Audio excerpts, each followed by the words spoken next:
This is Wretched Radio with Todd Friel. A lesser man would tell you, I told you so, but I am not going to tell you I told you so, even though I did tell you so.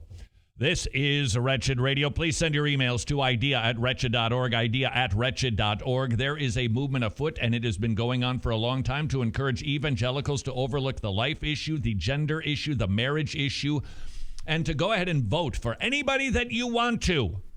And it is making gains. Be sure of it. Let's see if we can draw a line about voting. Can a Christian vote for somebody who has vowed and sworn to increasing abortions? The answer is really pretty simple. No, you can't. Next question. And so do these people, these evangelicals who are trying to do some chin boogie and razzle dazzle and get people to go, well, I guess, it's okay if they just, Planned Parenthood. I guess they do mammograms too. So, it's okay. No, it's not. And you can't get past that issue, period. You can try a runaround, but it is a brick wall the Christian does not try to pass. And here's another, to me, just another reminder that this is going on. This is an article from the Gospel Coalition. Brett Mccracken, I have no doubt he's a brother. He is an observer of what is going on in culture. He is an individual he's the fellow who saw the Young, Restless, and Reform movement. He's really the one who's coined the term, probably with Kevin DeYoung. He's an astute observer of the society that we live in. And he wrote this: reasonable arguments for Christians to vote for Trump can be made, as can arguments to vote for other candidates. What's frustrating is when our leaders suggest true Christians must vote for Trump, thereby anathematizing the many believers who can't square a vote for Trump with their faith. There it is. That's a perfect example of that. That is a demonstration that, hey, you can't draw that line and you can't build that wall. You've got to let other Christians just vote any way that they want to, because arguments can be made. Of course, arguments can be made. They're just bad arguments. We are talking about genocide. We're talking about babies in the womb here. We're talking about life. We're talking about millions of kids being killed. Don't forget, by the way, black kids at a disproportionate level. More babies are aborted in New York than are born. We can't get past this. Of course, an argument can be made. It's just wrong. And I would encourage you, dear pastor, please don't be soft on this. Please. Well, these are tricky times. And these are difficult issues. No, they're not. They're not difficult at all.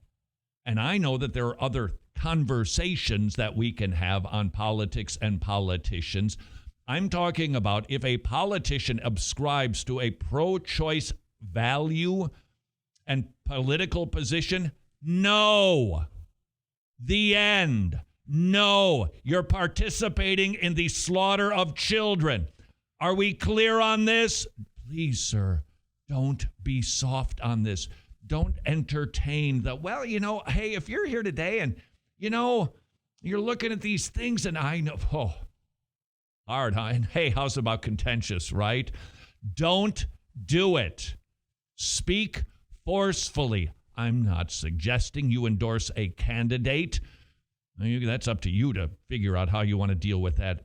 I'm talking about the issue of life and death. We could set up another brick wall. How's about marriage? How's about sexuality? And by the way, these two issues of life and sexuality, they always go hand in hand, do they not? As a rule, not perfect, but as a rule. These are simply litmus issues that the Christian cannot climb over, and I fear good guy like Brett Mccracken giving evangelicals permission to vote for death. Email sent to idea@wretched.org. Email sent to idea@wretched.org. If I might, gentlemen, before we get back to the mailbag. Yes. This article from Brett. Here's something we can learn from Brett. For many of us, now, you just heard me screaming, basically, about voting for the best life candidate as the litmus test issue here, the marriage issue, okay? Nevertheless, let's learn something from this, shall we? Might I invite you for a moment to just cool your jets and not think that I'm saying something other than what I'm not. And what I'm saying is, please just examine yourself for a moment and see if maybe he's onto something wise here. Okay? Okay. For many of us, the disappointment, now he's talking to us, so Brett is identifying himself with the younger generation. For many of us, the disappointment is not primarily that our parents, pastors, or role models would vote for Donald Trump. Given the extreme pro-abortion policies, Maoist enforcement of speech codes, the guillotine optics of the other side, we can understand why Christian voters might find Trump the lesser of two evils. Might? Okay, that aside. What's disappointing is when so he's speaking as I'm one of these people, That's right. is when our elders don't seem to find any evil in Trump. And I'll just change the word evil to, bad things, disagreeable things. When they enthusiastically support him as a God-sent street fighter and protector of Christian America. When they refuse to denounce any of the morally debased words and actions they would have been quick to call out in a Democratic president. What's confusing is how so many who, in the Monica Lewinsky scandal, for instance, insisted on morality as an irreducible presidential qualification, now seen as a negotiable. Now, I know how you don't just diss that, just set it aside by going, yeah, well, see, but that was then and this is now and we don't have the choice. I get all of that. That's not the point. What's alarming, he writes, is how not alarmed many older Christians seem when Trump trots out a Bible as an apparent photo op prop, or when Vice President Mike Pence riffs on Hebrews 12, 1-2 to suggest we fix our eyes on old glory alongside of Jesus. Okay. Is it possible that we can learn a little something from that and that we maintain a level of objectivity that the world cannot? And that when we do see something bad, it doesn't mean that you're undermining somebody's campaign or the life issue or the marriage issue by saying, oh, that's wrong. That's wrong. I think we can do both. And I think increasingly, evangelicals, we're going to have to learn how to do that, because I don't see any evangelical heroes on a stallion riding into the political arena. Oh, I know there's some good people out there. I just don't know that they can ever be elected in this country. And we are going to have to become honest Christian political observers, because it seems our kids, I know it could be confusion. I get that. That's not my point. They're sniffing some hypocrisy. Maybe we need to just perhaps recalibrate how we assess politics and talk about it, recognizing to criticize does not mean denouncing, because it seems the very message that we are trying to impart to our kids, they're kind of getting the opposite signals, or whatever that is worth. idea@wretched.org. Hey, before we get to the mailbag, I'm just kidding. Well, let's go back to marriage real quick. This email comes in from David. He says that he's found a godly young woman to marry, but the problem that he's facing and finding is that they differ on whether or not apostolic gifts have ceased. So he wants to know if he should still pursue the relationship. What do you mean by pursue the relationship? This is something that I would encourage you to get worked out. A fish and a bird can fall in love, but where would they live? You want to marry a believer.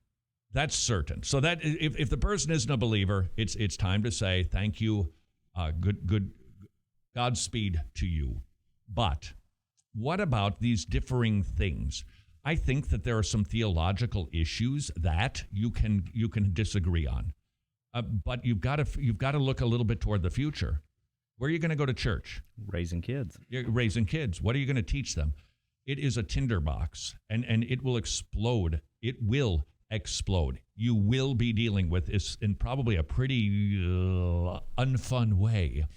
Get it worked out before you get married. And then you've got another issue to consider. One of the parties might say, okay, all right, I'll get rid of those things because, they're just head over heels and they're blinded by love. Therefore, okay, I won't believe in those things anymore. I'm with you. Okay, great. And how much time might be needed to discern that is indeed what they genuinely believe? So you might have a couple of things to deal with here. From a practical standpoint, I've said this before, a Presbyterian falls in love with a Baptist. It does. Presbyterians can love. It can happen. So how are you going to deal with the issue of baptism with your kids? You're going to have babies, and the Presbyterian is going to want to sprinkle them, and you're going to go, wait, credo. Got to wait till they're saved. Okay, why don't you get that worked out now? Because if you don't, you will not have happiness in your home. There are certain things. Now, what about eschatology? I think that's go ahead and differ on that. Not the same thing.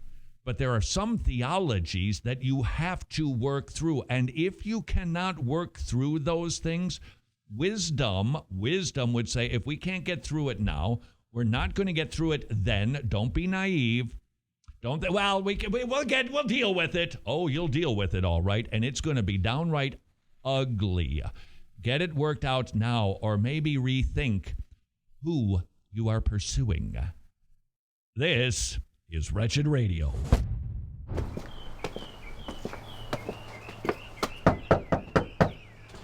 Pepperoni pizza for Pete, which in an odd way is a lot like the difference between imputation and expiation. Are you familiar with the difference, Pete?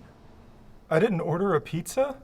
But it actually in Latin means completely, to completely atone. It's a Latin word, expiationem, and yet an action noun because it comes from the past participle stem of